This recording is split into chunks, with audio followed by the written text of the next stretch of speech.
The philosophical scripture, the Discourses, is brought to you by not a prophet org, the place on the internet to find spiritual guidance powered by artificial intelligence. Chapter 22, on Friendship, what a man applies himself to earnestly, that he naturally loves. Do men then apply themselves earnestly to the things which are bad? By no means. Well, do they apply themselves to things which in no way concern themselves? Not to these either. It remains, then, that they employ themselves earnestly only about things which are good. And if they are earnestly employed about things, they love such things also. Whoever, then, understands what is good, can also know how to love. But he who cannot distinguish good from bad, and things which are neither good nor bad from both, can he possess the power of loving? To love, then, is only in the power of the wise. How is this? A man may say, "Am foolish, and yet love my child." I am surprised indeed that you have begun by making the admission that you are foolish. For what are you deficient in? Can you not make use of your senses? Do you not distinguish appearances? Do you not use food which is suitable for your body, and clothing and habitation? Why then do you admit that you are foolish? It is in truth because you are often disturbed by appearances and perplexed, and their power of persuasion often conquers you. And sometimes you think these things to be good, and then the same things to be bad, and lastly, neither good nor bad, and in short you grieve, fear, envy are disturbed, you are changed. This is the reason why you confess that you are foolish. And are you not changeable in love, but wealth, in pleasure, and in a word, things themselves? Do you sometimes think them to be good, and sometimes bad? And do you not think the same men at one time to be good, at another time bad? And have you not at one time a friendly feeling toward them, and at another time the feeling of an enemy? And do you not at one time praise them, and at another time blame them? Yes, I have these feelings also. Well, then, do you think that he who has been deceived about a man is his friend? Certainly not. And he who has selected a man as his friend, and is of a changeable disposition, has he good will toward him? He has not. And he who now abuses a man, and afterward admires him, this man also has no good will to the other. Well then, did you never see little dogs caressing and playing with one another, so that you might say there is nothing more friendly? But that you may know what friendship is, throw a bit of flesh among them, and you will learn. Throw between yourself and your son a little estate, and you will know how soon he will wish to bury you, and how soon you wish your son to die. Then you will change your tone and say, "What a son I have brought up! He has long been wishing to bury me." Throw a smart girl between you, and do you, the old man, love her, and the young one will love her too. If a little fame intervene, or dangers, it will be just the same. You will utter the words of the father of Admetus, "Life gives you pleasure, and why not your father?" Do you think that Admetus did not love his own child when he was little, that he was not in agony when the child had a fever, that he did not often say, "I wish I had the fever instead of the child"? Then when the test the thing came and was near, see what words they utter. Were not Etiocles and Polonices from the same mother and from the same father? Were they not brought up together? Had they not lived together, drunk together, slept together, and often kissed one another? So that, if any man, I think, had seen them, he would have ridiculed the philosophers for the paradoxes which they utter about friendship.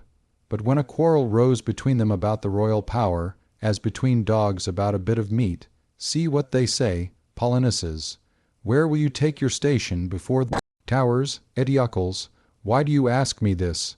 Paul, I place myself opposite and try to kill you. I also wish to do the same. Such are the wishes that they utter. For universally, be not deceived. Every animal is attached to nothing so much as to its own interest. Whatever then appears to it an impediment to this interest, whether this be a brother, or a father, or a child, or beloved, or lover, it hates, spurns, curses. For its nature is to love nothing so much as its own interest. This is father, and brother, and kinsman, and country, and God. When, then, the gods appear to us to be an impediment to this, we abuse them and throw down their statues and burn their temples, as Alexander ordered the temples of Aesculapius to be burned when his dear friend died. For this reason, if a man put in the same place his interest, sanctity, goodness, and country, and parents, and friends, all these are secured. But if he puts in one place his interest, in another his friends, and his country, and his kinsmen, and justice itself, all these give way, being borne down by the weight of interest. For where the I and the mine are placed, to that place of necessity the animal inclines. If in the flesh, there is the ruling power; if in the will, it is there; and if it is in externals, it is there. If then I am there where my will is, then only shall I be a friend such as I ought to be, and son, and father, for this will he my interest, to maintain the character of fidelity, of modesty, of patience, of abstinence, of active cooperation, of observing my relations. But if I put myself in one place, and honesty in another, then the doctrine of Epicurus becomes strong, which asserts either that there is no honesty, or it is that which opinion holds to be honest. It was through this ignorance that the Athenians and the Lacedaemonians quarrelled, and the Thebans with both, and the great king quarrelled with Hellas, and the Macedonians with both, and the Romans with the Getae. And still earlier the Trojan War happened for these reasons. Alexander was the guest of Menelaus, and if any man had seen their friendly disposition, he would not have believed anyone who said that they were not friends, but there was cast between them a bit of meat, a handsome woman, and about her war arose. And now when you see brothers to be friends appearing to have one mind, do not conclude from this anything about their friendship, not even if they say it and swear that it is impossible for them to be separated from one another. For the ruling principle of a bad man cannot be trusted, it is insecure, has no certain rule by which it is directed, and is overpowered at different times by different appearances. But examine not what other men examine, if they are born of same parents and brought up together and under the same pedagogue, but examine this only, wherein they place their interest, whether in externals or in the will. If in externals, do not name them friends no more than name them trustworthy or constant, or brave or free. Do not name them even men, if you have any judgment. For that is not a principle of human nature which makes them bite one another, and abuse one another, and occupy deserted places or public places, as if they were mountains, and in the courts of justice display the acts of robbers, nor yet that which makes them intemperate and adulterers and corrupters, nor that which makes them do whatever else men do against one another through this one opinion only, that of placing themselves and their interests in things which are not within the power of their will. But if you hear that in truth these men think the good to be only there, where will is, and where there is a right use of appearances, no longer trouble yourself whether they are father or son, or brothers, or have associated a long time and are companions. But when you have ascertained this only, confidently declare that they are friends, as you declare that they are faithful, that they are just. For where else is friendship than where there is fidelity and modesty, where there is a communion of honest things and of nothing else? But you may say, such a one treated me with regard so long, and did he not love me?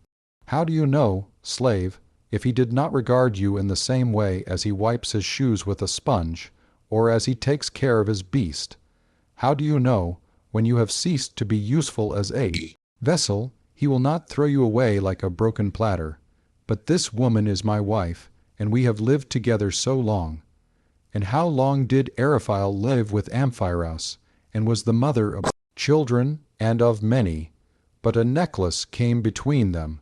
And what is a necklace? It is the opinion about such things. That was the bestial principle, that was the thing which broke asunder the friendship between husband and wife. that which did not allow the woman to be a wife, nor the mother to be a mother, and let every man among you who has seriously resolved either to be a friend himself or to have another for his friend, cut out these opinions, hate them, drive them from his soul, and thus, first of all, he will not reproach himself, he will not be at variance with himself, will not change his mind, he will not torture himself. In the next place, to another also, who is like himself, he will be altogether and completely a friend.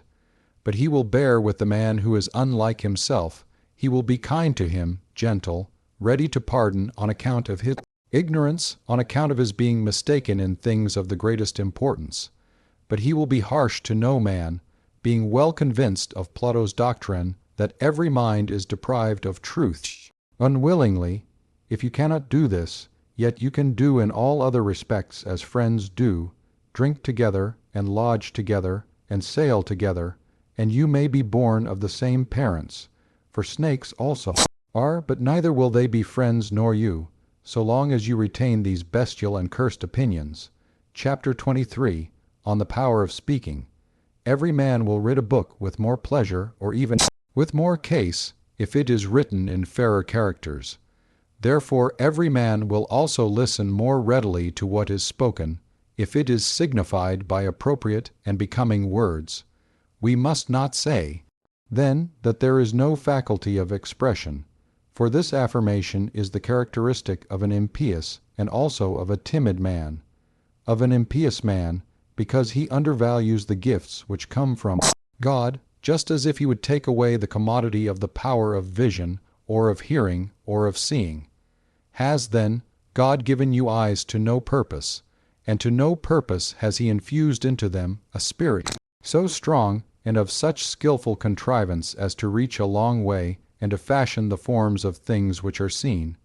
What messenger is so swift and vigilant, and to no purpose has he made the interjacent atmosphere so efficacious and elastic, that the vision penetrates through the atmosphere which is in a manner moved? And to no purpose has he made light, without the presence of which there would be no use in any other thing.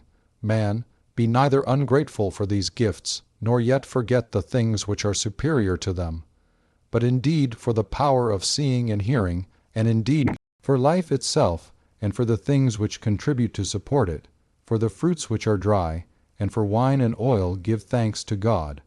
But remember that he has given you something else better than all these, I mean the power of using them, proving them, and estimating the value of each.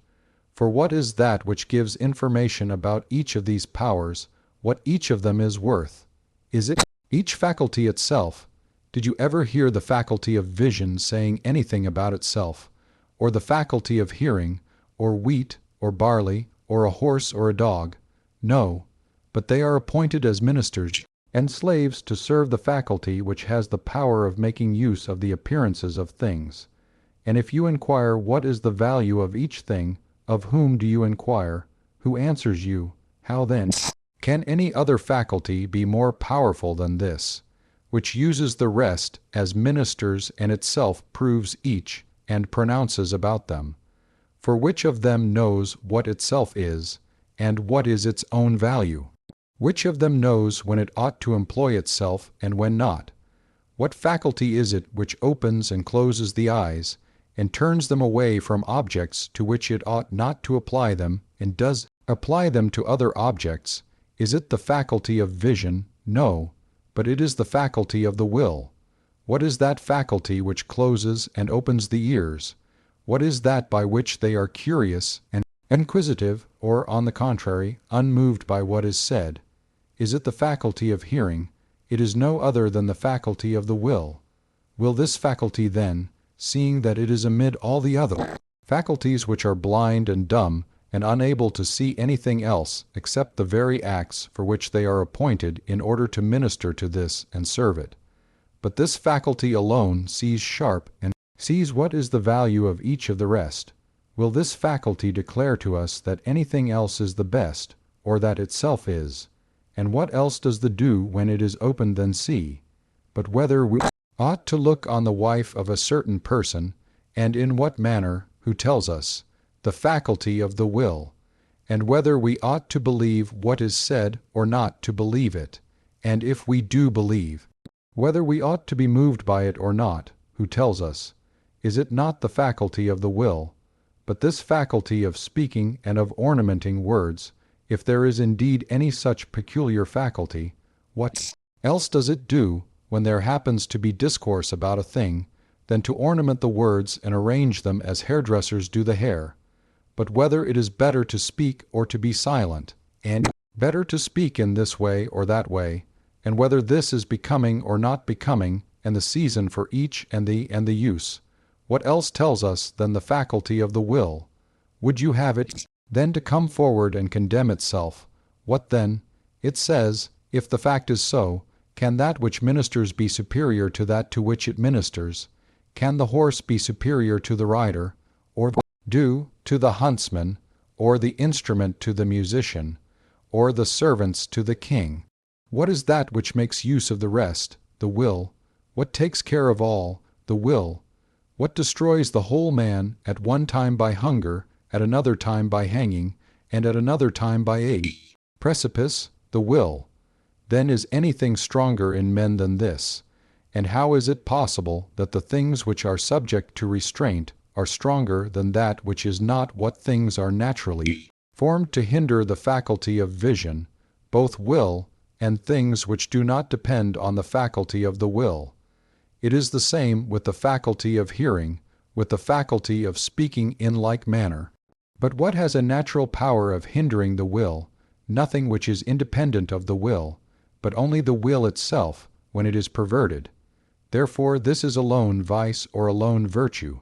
Then being so great a faculty and set over all the rest, let it come forward and tell us that the most excellent of all things is the flesh, not even if the flesh itself declared that it is the most excellent. Would any person bear that it should say this?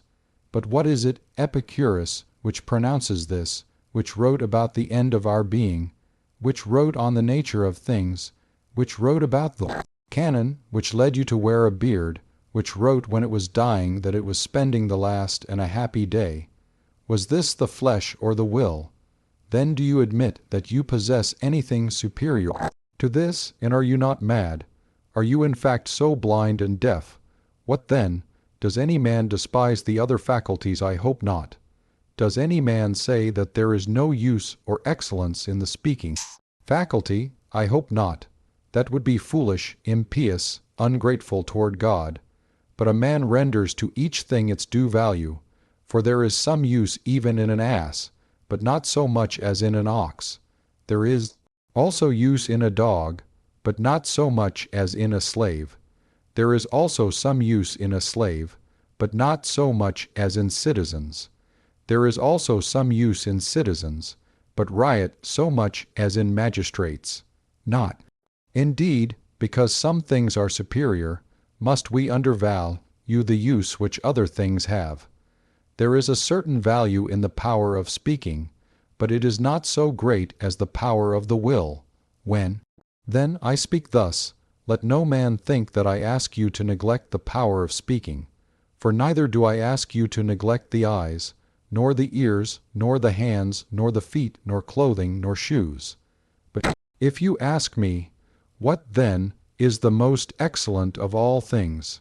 What must I say? I cannot say the power of speaking, but the power of the will when it is right. For it is this which uses the other, and all the other faculties both small and great. For when this faculty of the will is set right, a man who is not good becomes good, but when it falls, a man becomes bad. It is through this that we are unfortunate, that we are fortunate, that we blame one another, are pleased with one another. In a word, it is this which if neglected makes unhappiness, and if we carefully look after it makes happiness. But to take away the faculty of speaking, and to say that there is no such faculty in reality, is the act not only of an ungrateful man toward those who gave it, but also of a cowardly man. For such a person seems to me to fear, if there is any faculty of this kind, that we shall not be able to despise it.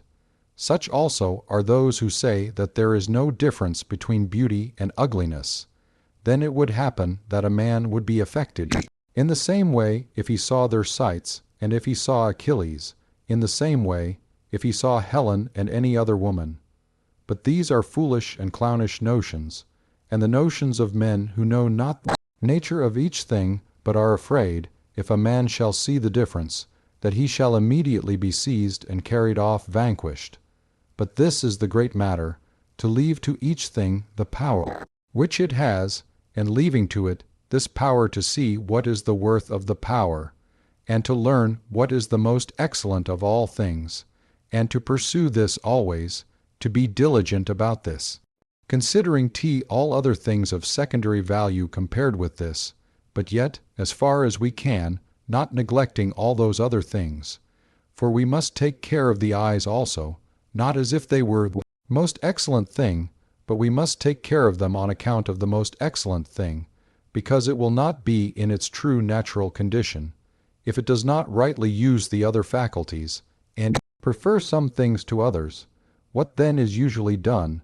Men generally act as a traveler would do on his way to his own country, when he enters a good inn, and being pleased with it, should remain there. Man, you have forgotten your purpose.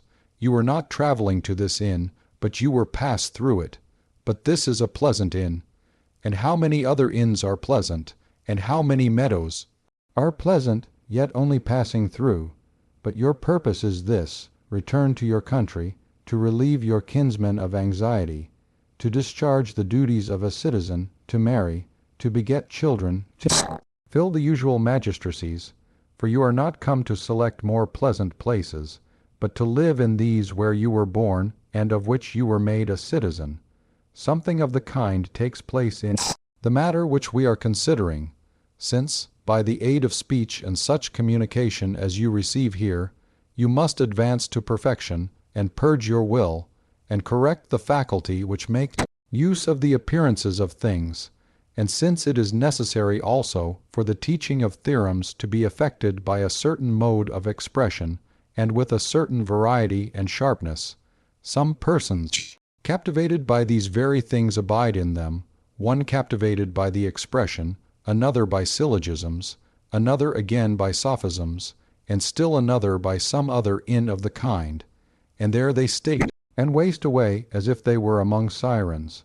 Man, your purpose was to make yourself capable of using conformably to nature the appearances presented to you, in your desires not to be frustrated, in your aversion from things not to fall into that which you would avoid, never to have no luck, nor ever to have bad luck, to be free, not hindered, not compelled, conforming yourself to the administration of Zeus, obeying it, well satisfied with this, blaming no one, charging no one with fault, able from your whole soul to utter these verses: Lead me, O Zeus, and thou, too, Destiny.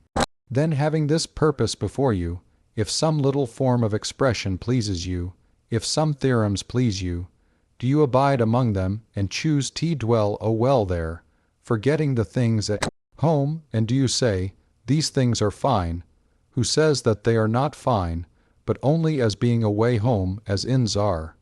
For what hinders you from being an unfortunate man, even if you speak like Demosthenes?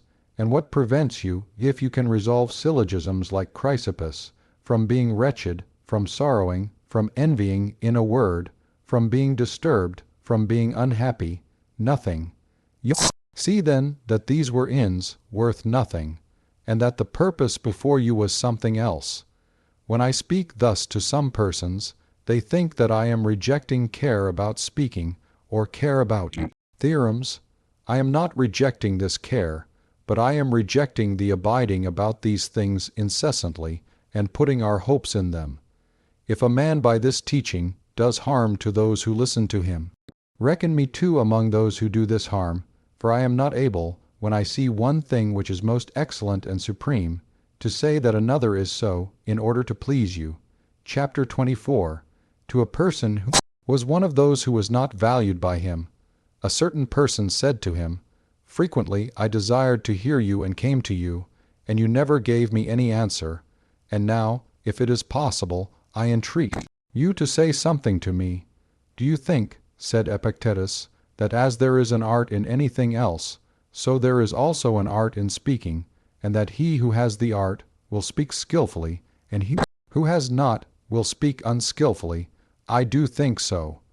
He, then, who by speaking receives benefit himself and is able to benefit others, will speak skillfully, but he who is rather damaged by speaking and does damage to others, will he be unskilled in this art of speaking. And you may find that some are damaged and others benefited by speaking. And are all who hear benefited by what they hear, or will you find that among them also some are benefited and some damaged? There are both among these also. He said, in this case also, then, those who hear skillfully are benefited, and those who hear unskillfully are damaged. He admitted this. Is there then a skill in hearing also, as there is in speaking? It seems so. If you choose, consider the matter in this way also. Practice of music, to whom does it belong? To a musician. And the proper making of a statue, to whom do you think that it belongs? To a statuary. And the looking at a statue skillfully, does this appear to you to require the aid of no art? This also requires the aid of art. Then if speaking properly is the business of the skillful man, do you see that to hear also with benefit is the business of the skillful man? Now as to speaking and hearing perfectly and usefully, let us for the present, if you please, say no more, for both of us are a long way from everything of the kind. But I think that every man will allow this, that he who is going to hear philosophers requires some amount of practice in hearing. Is it not so? Tell me then about what I should talk to you. About what matter are you able to listen? About good and evil. Good and evil in what? In a horse? No. Well, in an ox? No. What then? In a man? Yes. Do know then what a man is, what the notion is that we have of him, or have we our ears in any degree practiced about this matter? But do you understand what nature is? Or can you even in any degree understand me when I say, I shall use demonstration to you? How do you understand this very thing, what demonstration is, or how anything is demonstrated, or by what means? Or what things are like demonstration, but are not demonstration? Do you know what is true or what is false? What is consequent on a thing? What is repugnant to a thing, or not consistent or inconsistent? But must I excite you to philosophy, and how? Shall I show to you repugnance in the opinions of most men, through which they differ about things good and evil, and about things which are profitable and unprofitable, when you know not this very thing, what repugnance is? Show me then what I shall accomplish by discoursing with you. Excite my inclination to do this, as the grass which is suitable, when it is presented to a sheep, moves its inclination to eat, but if you present to it a stone or bread, it will not be moved to eat. So there are in us certain natural inclinations also to speak, when the hearer shall appear to be somebody, when he himself shall excite us. But when he shall sit by us like a stone or like grass, how can he excite a man's desire? Does the vine say to the husbandman, Take care of me? No, but the vine by showing in itself that it will be profitable to the husbandman, if he does take care of it, invites him to exercise care. When children are attractive and lively, whom do they not invite to play with them, and crawl with them, and lisp with them? But who is eager to play with an ass or to bray with it? For though it is small, it is still a little ass. Why then do you say nothing to me? I can only say this to you, that he who knows not who he is, and for what purpose he exists, and what is this world, and with whom he is associated, and what things are the good and the bad, and the beautiful and the ugly, and who neither understands discourse nor demonstration, nor what is true nor what is false, and who is not able to distinguish them, will neither desire according to nature, nor turn away, nor move upward, nor intend, nor assent, nor dissent, nor suspend his judgment. To say all in a few words, he will go about dumb and blind, thinking that he is somebody, but being nobody. Is this so now for the first time? Is it not the fact that, ever since the human race existed, All errors and misfortunes have arisen through this ignorance. Why did Agamemnon and Achilles quarrel with one another? Was it not through not knowing what things are profitable and not profitable? Does not the one say it is profitable to restore Chrysis to her father, and does not the other say that it is not profitable? Does not the one say that he ought to take the prize of another, and does not the other say that he ought not? Did they not, for these reasons, forget both who they were and for what purpose they had come there? O man, for what purpose did you come? To gain mistresses or to fight? To fight. With whom? The Trojans or the Hellenes? With the Trojans. You then leave Hector alone and draw your sword against your own king. And do you, most excellent sir, neglect the duties of the king, you who are the people's guardian and have such cares? And are you quarreling about a little girl with the most warlike of your allies, whom you ought by every means to take care of and protect? And do you become worse than a well-behaved priest who treats you, these fine gladiators, with all respect? Do you see what kind of things ignorance of what is profitable does? But I also am rich. Are you then richer than Agamemnon? But I am also handsome. Are you then more handsome than Achilles? But I have also beautiful hair. But had not Achilles more beautiful hair and gold, colored, and he did not comb it elegantly nor dress it? But I am also strong. Can you then lift so great a stone as Hector or Ajax? But I am also of noble birth. Are you the son of a goddess mother? Are you the son of a father sprung from Zeus? What good then do these things do to him when he sits and weeps for a girl? But I am an orator. And was he not? Do you not see how he handled the most skillful of the Hellenes in oratory, Odysseus and Phoenix? How he stopped their mouths? This is all that I have to say to you. And I say even this not willingly. Why? Because you have not roused me. For what must I look to in order to be roused, as men who are expert in are roused by generous horses? Must I look to your body? You treat it disgracefully. To your dress, that is luxurious. To your behavior, to your look, that is the same as nothing. When you would listen to a philosopher, do not say to him, you tell me nothing, but only show yourself worthy of hearing or fit for hearing, and you will see how you will move the speaker.